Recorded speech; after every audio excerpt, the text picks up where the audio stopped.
Huge news with David Fifita deciding to stay at the Titans and backflipping on the Roosters. Jimmy, Graham, triple pike, front flip, back flip, you name it.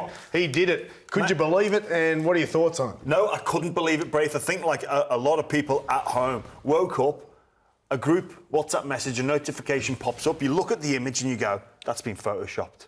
And then it comes in another group and you're like, hang on, I better check this is for real.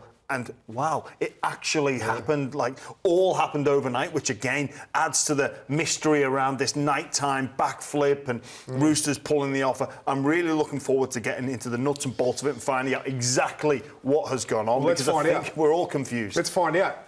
Jimmy, you obviously did some research today, Hoops, on it, and you found out exactly how it all went down. Can you talk us through it? Yeah, so it was a late-night phone call from David Fifita's management to Sydney Roosters kingpin Nick Politis. Came through about 10 o'clock last night. I'm sure in the aftermath of it, Uncle Nick nearly dropped the phone when he heard the news that David Fifita had been wavering a little bit. The Gold Coast had dropped the weights on and were beginning to apply pressure. Des Hasler had been at his negotiating finest. And Uncle Nick said, OK, all right, I'll go to bed, let me sleep on it. Didn't have a lot of sleep last night, I'm tipping Nick Politis. And the type of business person that he is, he doesn't want a player at his club who isn't 100% committed and doesn't want to be a Rooster. So he picked the phone up at 5:30 this morning and said, pull the deal. That's it. So Des Hasler yesterday off. had a meeting with Fifita.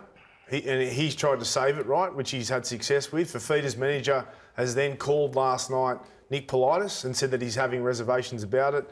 Nick sleeps on it or doesn't sleep on it, wakes up and says, you know what? We don't want this bloke. Is that what's happened? Or? Nick's jumped the gun. Nick just decided, you know what? If this guy's having second thoughts now, what's going to happen next year when he comes down and he's our star signing and then after a couple of games he decides he's homesick and he wants to get back up closer to Queensland and closer to family. So he's called his bluff and pulled the deal. Bulldog, you know Des very well. Have you spoken to Des and what do we think or do you know of what went on in that meeting that saved David Fifita to the Titans? Yeah, this started about 4 days ago, Braith. You'll find that Des and Fifita spoke.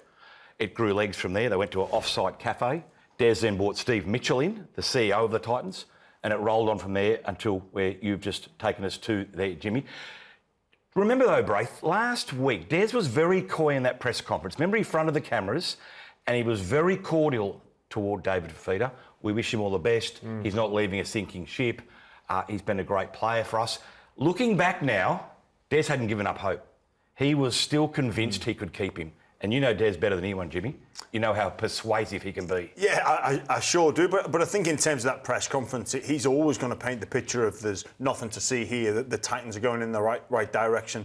Don't you worry, I've got control. But that's still, it does still seem strange that, you know, just the fact that he's left the Roosters. Again, I think that adds to it because of the enormous... And just how big that football club is. They always seem to land their man. Like they never seem to lose in the. We'll get to that.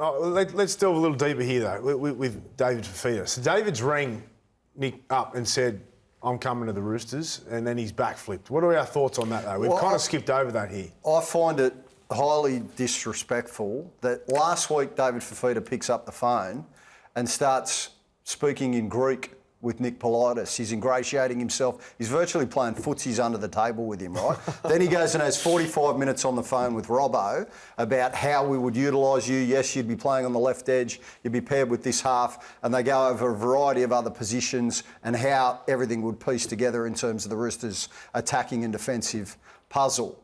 Then he rings Uncle Nick the next day, and when he sees David Fifita come up on his telephone, when he answers, he says, "I'm yours. I want to be a Rooster."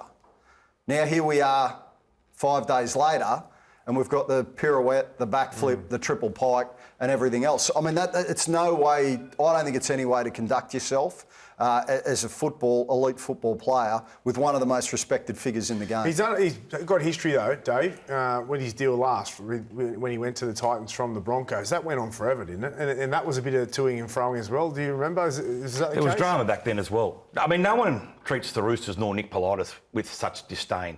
Let's be honest, this is tantamount to a slap in the face for the Roosters. That's worse. Very few do it to Nick Politis, given the esteem he has held in this game. He's talking about family. I want to stay up near my family. He's reconnected with his dad. His mum and grandmother are close. He lives with his girlfriend.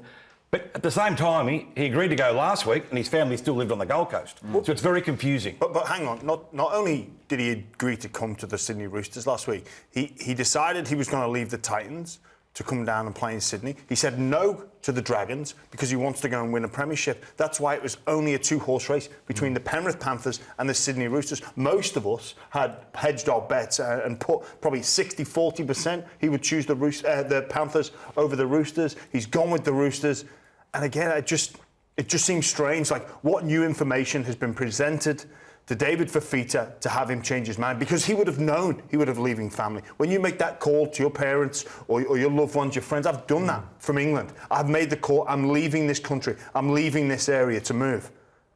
And now what new information comes to light? I think on that, Jimmy, I think the biggest issue Dave has is whoever the most recent person that he had a conversation with has the most influential and loudest voice. So when he was dealing with... It sounds like it was that the whole way along. Whoever he spoke to, he was going to. When he was dealing with Uncle Nick and the Roosters last week, he was all in at the Roosters. He was at Penrith Penrith too. thought the same thing, to the point where Ivan Cleary was still sending text messages to him, even after he had agreed that he was going to go... I think it was the night before, rather, that he was going to go and join the Roosters. Look, I think David Fifita, the way he's conducted himself, he's taking the piss. You can't carry on like that in the modern world. You know, elite football is serious business these days. It's $1 billion game, and I just think he's done himself a real disservice. Well, he disrespected the Titans way that he's well. handled it. I mean, because he didn't need to put the Titans through this. He didn't need to put their fans through. He didn't put anyone through it. Like, he's gone around in a circle.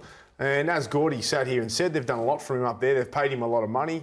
The clause probably shouldn't have been in there, but it was. And then all of a sudden, we've landed back there. So how are the Titans feeling? Like, today it was just like, oh, well, you know, he's bouncing around, he's ready to go. But surely there's a bit of something there.